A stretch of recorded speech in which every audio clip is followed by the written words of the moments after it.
Voices from the Vault is brought to you by the Shelter Island Historical Society.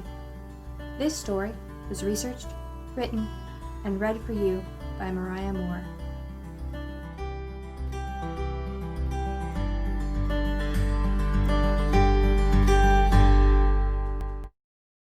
General Artemus Ward of Shrewsbury, Massachusetts, was the commander of the Massachusetts forces during the Revolution.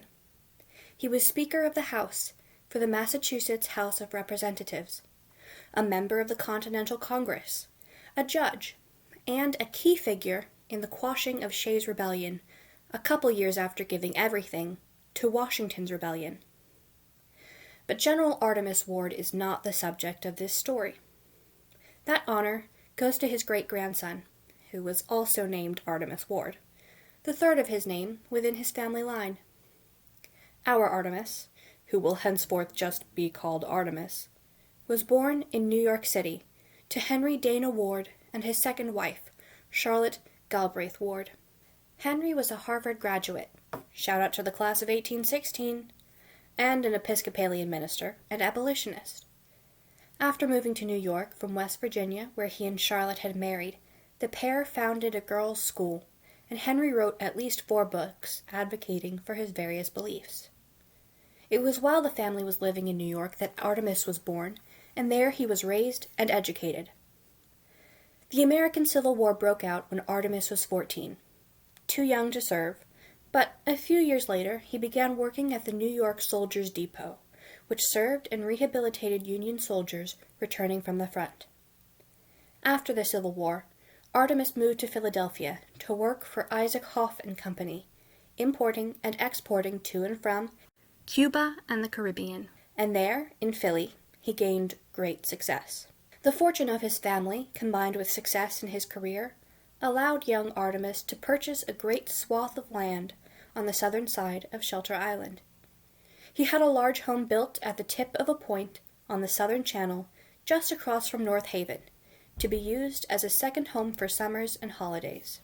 The property held a few names, like Sherwood Manor and Watauchet Lodge, but the whole area gained the name Ward's Point, a name it still bears today. It was while working in Philadelphia that he met, and in 1874, married, Rebecca Robinson, a Philly native. And it was there, too, that, 2 years later, Artemus founded and published the Philadelphia Grocer, a comprehensive catalog for grocers, a sort of local food-centric Sears Roebuck catalog. This little publishing rocketed Artemus into the world of advertising, and within 10 years he was offered and accepted the position of advertising manager at Enoch Morgan & Sons, creators of Sapolio soap. Artemus led Sapolio soap to be the best-selling soap in the U.S. by far. He revolutionized their advertising by making their ads entertaining and beautiful, while remaining informative. Advertising lines under Artemus were often eye-catching and pithy, a famous example being an image of Father Time captioned, "Time is the real test of merit. Sapolio never ceases in its usefulness." One ad at the beginning of 1909 quipped, "When you turn over a new leaf, don't forget that Sapolio will keep the year clean." And another from 1905 likened the powers of Sapolio to those of the traditional Turkish bath, the guarantee of a sparkling eye and a sturdy limb. But not every advertisement was, if you'll pardon the pun, good clean fun. Among Artemis's advertising campaigns were those that demeaned unhoused hobos, claiming that they chose not to work out of laziness. Further, multiple ads ran that cleverly used the culturally prevalent racism towards Native Americans to sell soap, asserting that Sapolio soap would civilize Native Americans if only they could learn to use it. Another way Ward stunned the world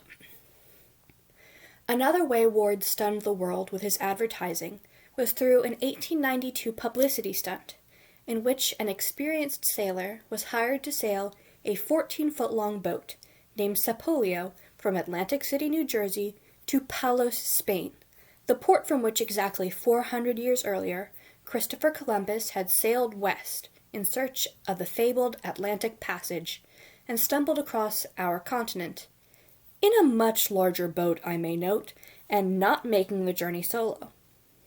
It was a brilliant move that gained attention the world over and provided free advertising for the soap brand every time the boat was mentioned in an article, headline, or neighborhood conversation.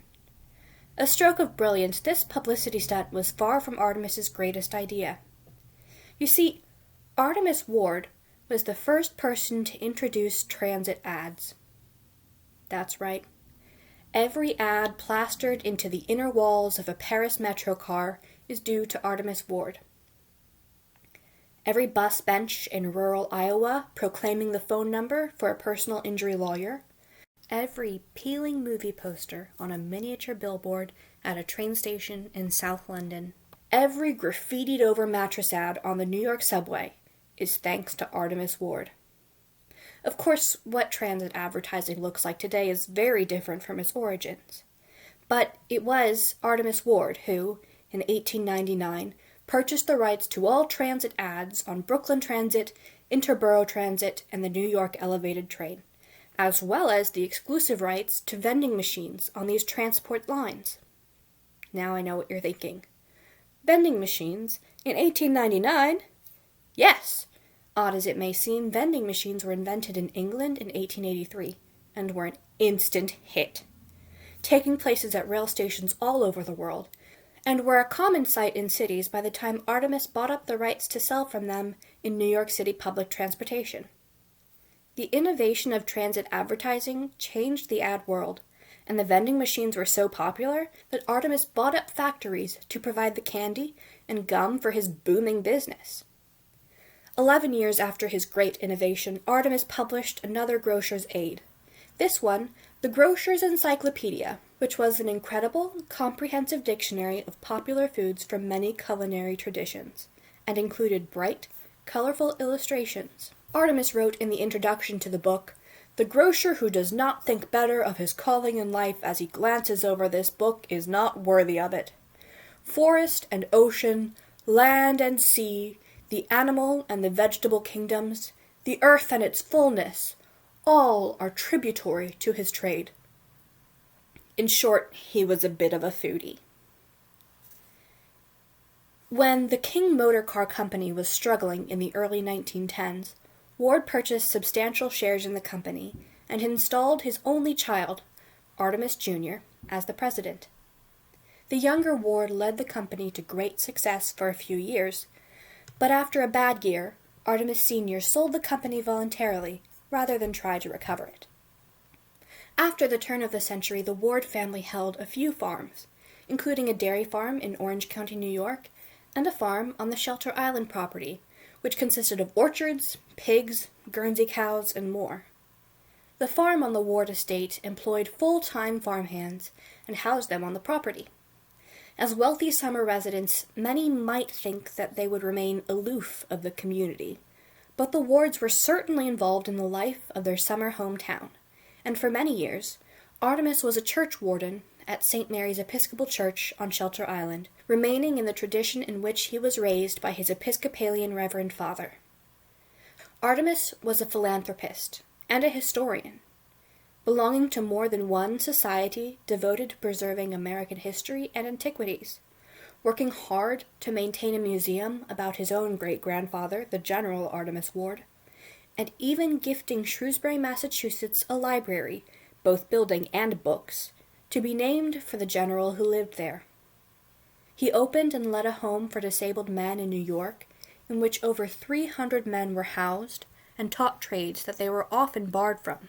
After 76 years, Artemis died in his home in Manhattan, having outlived his wife, but was surrounded by his son and a beloved niece, Martina, when he was at last claimed by pneumonia. Ward was one of the earliest famous names on our island, but by no means the last. A mere score of years after his last summer in Shelter Island, a hotel played host to a secret physics conference attended by the biggest American scientific names of modern times, including Oppenheimer, von Neumann, and Bohm. But that's a story for another day.